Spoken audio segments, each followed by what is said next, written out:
Bien-aimés frères et sœurs, vous connaîtrez la vérité et la vérité vous affranchira. Ça, c'est pas moi qui le dis, c'est la Bible qui le dit. Mais moi, je vous dis mieux. Vous connaîtrez la vérité historique, notamment celle de vos ancêtres kémites, et vous aurez une vision globale de ce que c'est que la vraie souveraineté politique. J'ajoute, vous reviendrez à la spiritualité africaine ancestrale et vous comprendrez les enjeux de l'indépendance économique. Et pour terminer, vous accepterez votre identité culturelle kémite et vous obtiendrez deux choses. La première, c'est la paix. La seconde, c'est le développement, à une condition. L'unité de toute l'Afrique noire, l'unité de tous les Noirs du monde entier. Otep à tous, bienvenue sur la chaîne des panafricanistes, par essence, par conviction et par excellence. Celle des citoyens kémites, par nécessité et obligation de combat. Nous sommes une chaîne qui n'est guidée que par nos ancêtres et rien que par les ancêtres qui appartiennent à l'égrégore du monde noir. Par conséquent, nous ne croyons en aucun Dieu venu de l'étranger. Toutefois, cette vidéo n'est aucunement destinée à inciter à la haine ou à la violence, car nous menons un combat qui est d'abord et avant tout spirituel, intellectuel et démocratique. Ensuite, il est politique, géopolitique et géostratégique. Contre l'impérialisme, le colonialisme, le néocolonialisme et l'endocoloniat, qui sont tous qualifiés de crimes contre l'humanité.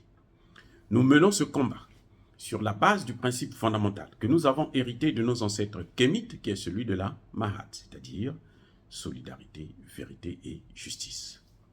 Vous êtes donc en droit de connaître la vérité. Et nous avons l'obligation de vous dire la vérité, rien que la vérité, afin que justice soit rendue au continent africain. Et ça, c'est notre modeste contribution dans cette noble lutte en faveur de la souveraineté, la dignité, la solidarité et l'unité africaine. Ça, c'est ce que nous appelons le panafricanisme. Bien-aimés frères et sœurs, le premier ministre burkinabé, Apollinaire, Kielem, de Tambela, est maintenant clair. Maintenant, nous attendons le résultat. De toutes les façons, il n'a pas le choix. Vous avez vu, non? Les Américains ont sanctionné. Ils ne rentrent pas dans l'AGOA. On les a sortis de l'AGOA. Ils ne viennent pas aux États-Unis. Interdit de séjour. Voilà ce que ça fait. Donc, quand les États-Unis ont dit comme ça, l'Union européenne a la même position. Et s'il s'aventure vers l'Union européenne, il va payer le prix. Il est obligé de mener la lutte contre le terrorisme avec d'autres partenaires, des partenaires les plus sérieux, c'est-à-dire la Russie. Il est allé en Russie, nous avons acclamé, nous avons applaudi. Il a accordé l'interview à la chaîne russe, je crois, Russia Today, et il a été clair. Il a dit, je suis venu pour renforcer la coopération, non seulement militaire d'abord. La première des choses, c'est militaire, mais aussi la coopération économique, la coopération dans le domaine de la presse, puisqu'il a invité la chaîne Russia Today de venir s'installer au Burkina Faso, la coopération dans le transport, la coopération dans l'agriculture, dans le domaine culturel. Voilà ce qu'on attendait du Premier ministre. Et c'est normal qu'on puisse acclamer. Les gens me disaient, non, vous critiquez trop. Il y en a qui m'ont même dit, vous n'êtes pas patient. Non. C'est une guerre. Parce que avant qu'ils ne partent, là, vous avez vu, les Français ont agi, les Américains ont frappé du poing sur la table, l'Union européenne a envoyé sa représentante et tout. Et donc le pauvre était, le gouvernement était dans tous les États. Il fallait notre soutien. C'est ça que vous ne comprenez pas. Nous ne faisons pas ça, nous ne parlons pas parce que nous ne les aimons pas, nous les détestons. Non. On n'a rien contre le Premier ministre, contre le président burkinabé. Non, on n'a rien. Mais nous devrons être vigilants parce que ce sont nous qui payons, c'est nous qui payons le prix. Ce sont les civils qui payent le prix. Ce sont nos parents qui payent le prix. Et c'est à nous donc d'agir, de montrer la voie, de dire non, voilà, là, ce n'est pas bon, comme je fais avec Tshisekedi par exemple. Vous avez la majorité des réseaux sociaux congolais, en grande majorité, ils soutiennent Tshisekedi. Ils vous disent tout simplement que non, bon, la France a condamné, l'Allemagne a condamné, les États-Unis ont condamné, donc c'est bon, le Rwanda est sous pression. Quelle pression? Le Rwanda s'en fiche, éperdu. Oh, quelle pression? Alors que quand c'est pour l'Ukraine, on ne condamne pas, on pose des actes. L'Ukraine a reçu près de 80 milliards de dollars déjà. Là, les États-Unis ont promis encore aujourd'hui, là, 45 milliards. Et le Congo a reçu combien? Le Congo est même sous embargo. Et donc, nous, on dit à Tshisekedi, écoute, ils ne veulent pas de toi, là. Ça ne sert à rien de flatter. Ne les flatte pas, laisse-les. Va chez eux. Il y en a qui attendent que ça. La Chine, la Russie, la Turquie. Ils n'attendent que ça. Même la Corée du Nord peut vous équiper. Ils n'attendent que ça. C'est tout ce qu'ils attendent. Vas-y, tu verras quelle sera leur réaction. Tu verras que ce sont eux maintenant qui vont courir après toi et qui vont te dire non, ah, écoute, on s'était trompé. Et c'est ce que le Burkina Faso est en train de faire. Comment se fait-il que le Burkina Faso n'avait encore pas pris des contacts avec la Russie? Ils avaient pris des contacts avec les États-Unis, avec l'Union européenne, avec la France. Et vous les sanctionnez déjà quand même. C'est quoi? C'est ça, c'est se moquer des gens? C'est quoi? C'est se moquer des gens? Ils ont changé. On va interdire au Burkina Faso de parler avec le Mali. Ce sont deux voisins. Pourquoi vous voulez? Comment vous pouvez interdire au Burkina Faso les Burkinabés et les Maliens là? Ils ont les mêmes origines. C'est comme les Congolais de Brazzaville, les Congolais de Kinshasa et les Angolais. On vient la même souche là, le même ancêtre. Les Burkinabés, les Maliens, les Sénégalais et autres, c'est le même ancêtre. Et vous les interdisez, non, vous ne devez pas parler avec eux. Oh, c'est quoi ça? Ça, c'est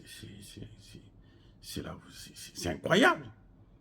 Donc voilà, le Premier ministre a été clair qu'il est allé pour la coopération militaire.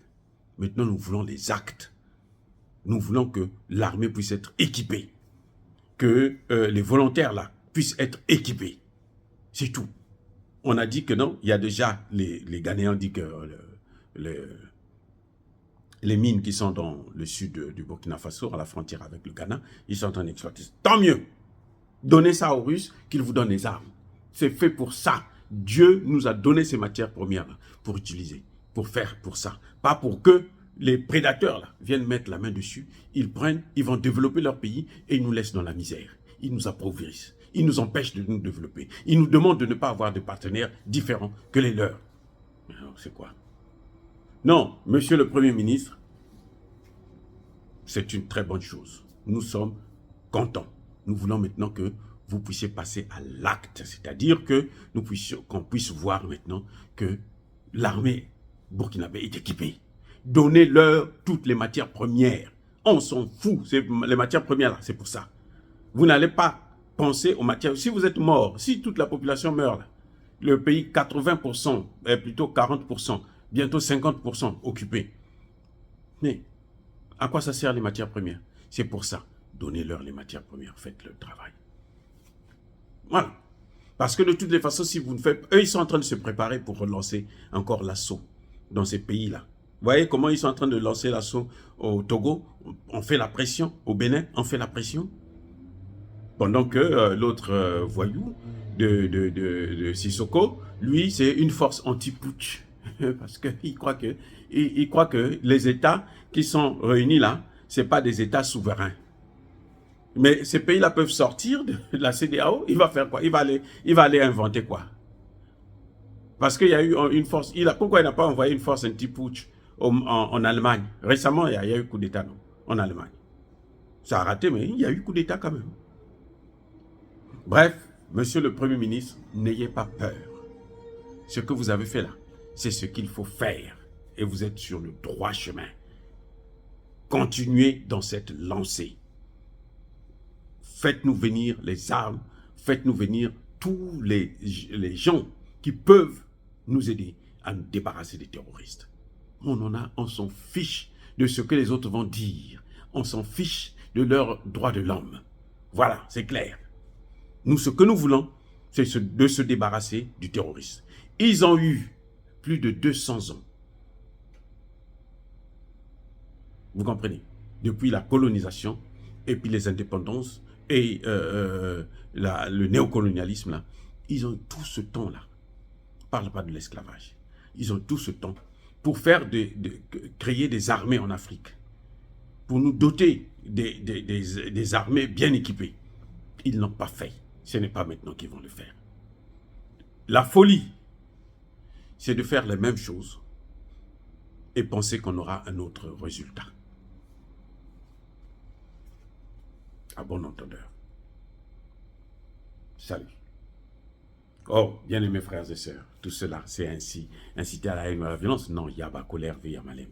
Soyez bénis, je persiste et je signe par le Dieu des Kémites. Et que tous ceux qui persécutent le Burkina Faso, tous ceux qui le déstabilisent, tous ceux qui pillent ces matières premières, puissent être foudroyés, écrasés, punis, maudits par le Dieu des Kémites et par nos ancêtres angélisés. J'ai dit et j'assume.